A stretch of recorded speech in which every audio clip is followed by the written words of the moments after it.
Hey, hey, hey. I have just got some stuff to say to y'all. Now, today, or tonight rather, I'm outside. I'm chilling outside on the balcony because I want to talk to you guys about knowing yourself. I want to talk to you guys about your identity because your identity is so very important. You know, we live in a microwave society where we're told what to do, how to do it, what to think, who we should be, who we should want to be. You know, we are just inundated with all of this information. You know, everything is at your fingertip on the internet. I mean, you know, we always have our cell phones in our hand. We're always pulling up more information, doing this, doing that. But very few of us actually takes the time to do a self-discovery journey. And I'm beginning to talk to you guys about self-discovery because you really don't know who you are. You really don't know the power that is harnessed on the inside of you. And you don't understand how to embrace nature and how to embrace all the natural things. So, you know, more and more, I'm in a warmer climate, so I try to be outside. I try to do grounding. I try to put my feet in the grass. I try to walk on the dirt. I do sun gazing. I spend time just with myself, but with myself on another dimension. There is always a higher version of self. And that's what most of us don't understand. We seem to think that this is it, that this is as good as it gets. But I want you to know that this is you on the lowest level. This is not you in your greatness. This isn't you utilizing all the information and all the knowledge and all the wisdom that is in your DNA. You know, we have not even tapped into more than 1 to 2% of our DNA. So that leaves anywhere from 98 to 99% of our DNA that's untapped into. There's answers, there's clues, there's so much in your DNA, and you know, but we never take the time to really find out who we are. So I want to ask a series of questions today. Do you know who you are? If you had to tell me right now who you are, could you tell me something other than your name? Could you tell me anything about your ancestors? You know, you need to learn about your ancestors and do ancestral work because that's very important and very crucial in helping you to identify who you are. Do you know anything about yourself at birth? Do you understand the blueprint for your life? Do you understand that this was not your beginning? Do you understand that you came here from somewhere else to accomplish a mission? You have to understand that Earth, you know, your mother and father were used as vehicles to get you here to planet Earth. But this is the lowest form of your existence. You know, you operated somewhere else in a different dimension on a much higher level. But what happens is that we don't understand that. You know, we are told when we think outside of the box, there's something wrong with us, you know, that we're crazy, that we've lost our mind. Now, I've been gifted from birth. And, you know, when I listen to my mother and my relatives tell stories about my birth, first of all, I was born with a veil over my face. But not only that, they immediately said that I was different. They said I was odd. So I grew up my whole life feeling like a misfit, feeling like I didn't belong. And I was different. And I was able to do things and know things that I couldn't discuss with anybody else, you know. And so you cannot imagine the anguish that I went through at 7, 8, 9, 10 years old because I knew things but couldn't explain why I knew them. I saw things that I couldn't tell anybody about. And so I had no friends. I had no one to talk to. And I was already considered strange and different from birth. So, I wasn't trying to shine a light on myself. I spent my time trying to be invisible. I spent my time trying not to use the gifts, trying not to use everything that was on the inside of me, because it not only scared me, but I was taught that it was evil, that it was bad, and that, I was supposed to be like everybody else and fit in a mold and fit in a box. Can you imagine as a child, 3, 4, 5, as early as I can remember, saying, you've always been weird. You've been weird since birth. You're strange.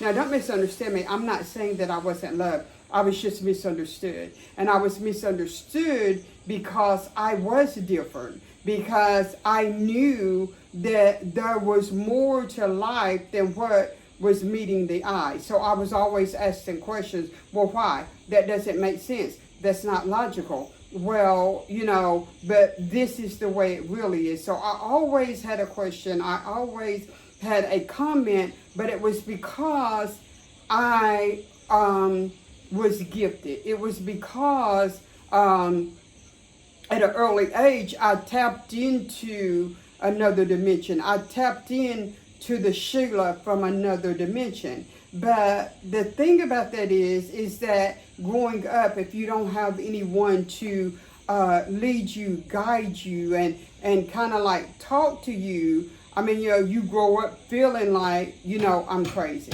Because, who was I going to talk to about it? Even now, it's very difficult to find people that you can talk to about the things that you know. It's very difficult to find people to talk to that is wanting to operate on a different level of consciousness, because that's what I'm talking about. I'm talking about light. I'm talking about consciousness. I'm talking about vibrations. I'm talking about you operating and getting in touch with who you really are. And so a lot of times when you come to workshops with me or we do self-work, you will find that I tell you that regardless of what age you are, that at different times in your life, you need to go back and introduce yourself to that person. So for me, for instance, I had to go back and introduce myself to the 7-year-old Sheila that was scared, that was frightened, that was having dreams, that was seeing things, that was hearing voices, that felt like she didn't belong. But, it was so much fear and so much frustration there because I thought it was something wrong with me. And because I thought it was something wrong with me, I struggle. Now, I don't mean that I struggled as far as making good grades and all of that, because I always excelled, because it was something in me that made me excel and go above and beyond. And I'm still an overachiever, even to this day. But I had to go back and I had to talk to the 7-year-old Sheila.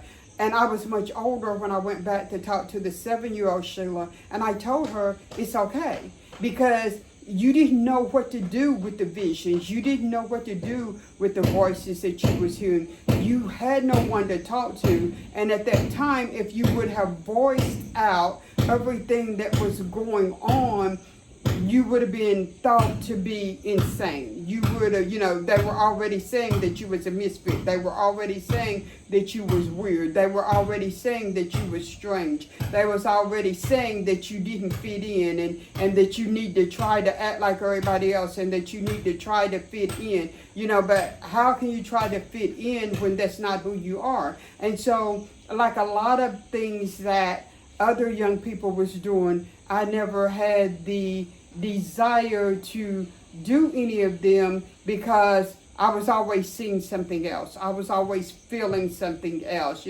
I've been an empath for as long as I can remember. So I was always picking up the emotions, the intense feelings of other people, and I was like always taking those on. And, as a child, you can get confused and start to think that those are your feelings. When they're not your feelings at all, I was just picking up the feelings of other people. Now, you have to realize that in the time frame that I grew up in, none of this was acceptable. None of this was talked about.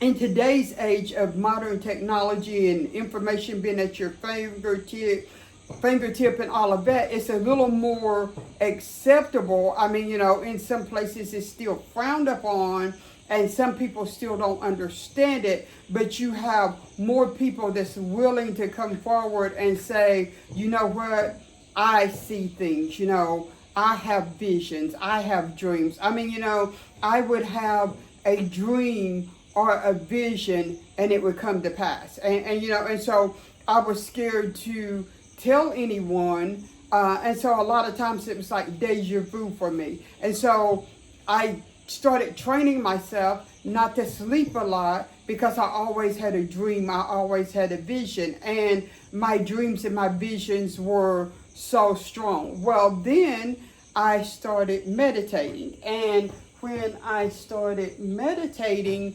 then it became even harder because instead of it freeing me, it honed in on my gifts. It made my gifts that much stronger, and so I was able to, do things that I really didn't understand. And then as I look into my family history, which I didn't do until I was an adult, but as I started to learn my family history, where they came from, I find that there was other people in my family that also had gifts, that was also gifted, but it was not talked about, it was taboo. And so with that being said, I want you to understand that that's the reason why I talk about getting to know yourself, appreciating who you are as a person,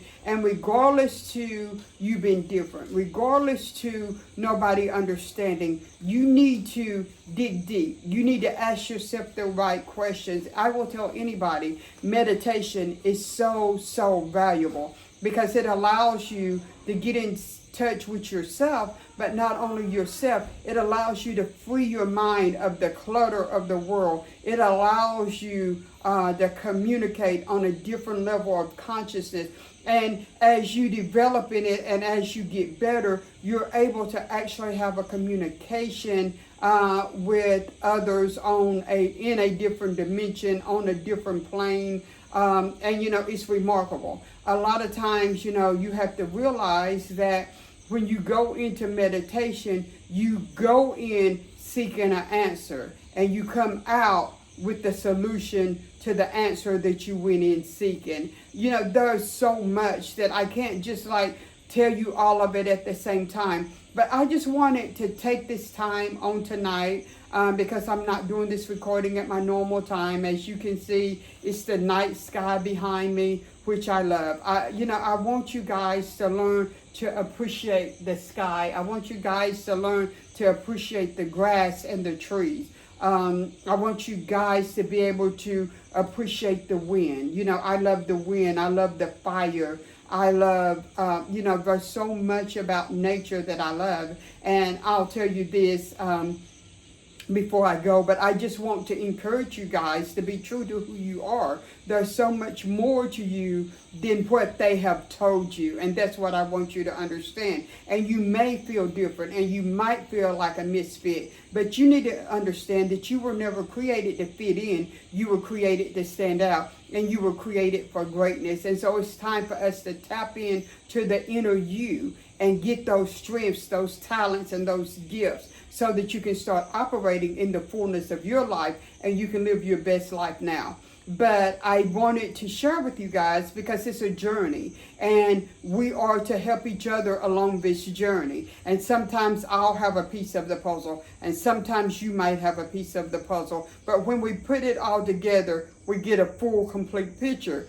But as a child, I spent so much time in the woods, and trees were my thing, like cedar trees, oak trees. But mainly just any type of tree, any type of vine, any type of bush, fire, wind.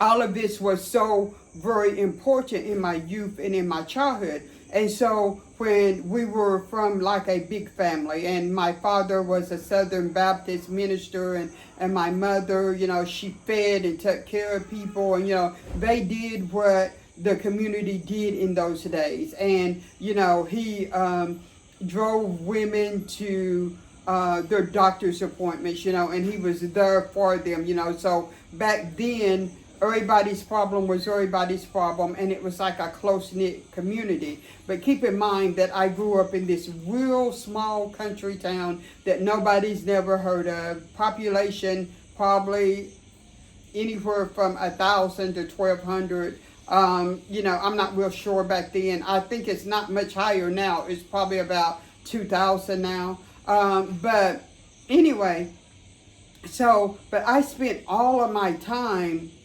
alone. And I never did understand how come the only time I was happy, the only time I was content is when I was alone. Well, that was because I could be who I truly was. I could commune with nature. I could listen to the wind, and I could hear the message of the wind. I could listen to the trees and hear the message of the trees. And so I spent so much time in the woods that my father said, leave her alone and let her, that's where she's happy, so leave her alone. And so they built me a tree house. And some of my happiest moments, as I recall, was in that tree house, isolated and alone. But I was not isolated and alone because the trees were my friend. The leaves were speaking. The wind was speaking. Everything about the woods was speaking to me and helping me just to be who I truly was. And so that's what I want you guys to understand. Stop trying to fit in. Let's find out who you are. Let's find out your gifts, your talents. Let's get you operating on another dimension. There's so much more to you than you even realize. Listen, guys, it's a lie. You think that this is it. You think this is your start. This is where you began. It is not. Your mother and father were used as a vehicle to get you here. That was their job, to get you here on planet Earth. But there's so much more to you than that. You serve a God of all possibilities. You serve a God that's able to do everything. And so you mean to tell me that the God that we serve is limited? No, he is not limited. You got to understand that there is so much wisdom, knowledge, and understanding out there. You can do so much more than what you think you can. I'm going to sign off for tonight. I want you guys to know that, you are in my thoughts, you are in my prayers, you are in my meditation. I value you. I care about you. And you know what? We're going to get through this together. And we need to, as a people, we need to get back to storytelling. Because when I tell my life story, maybe it's something about my life story that can resonate in your spirit and help you to get to where it is that you need to get to. Until the next time, guys, peace, love, and blessings. I'll talk to you guys again real soon.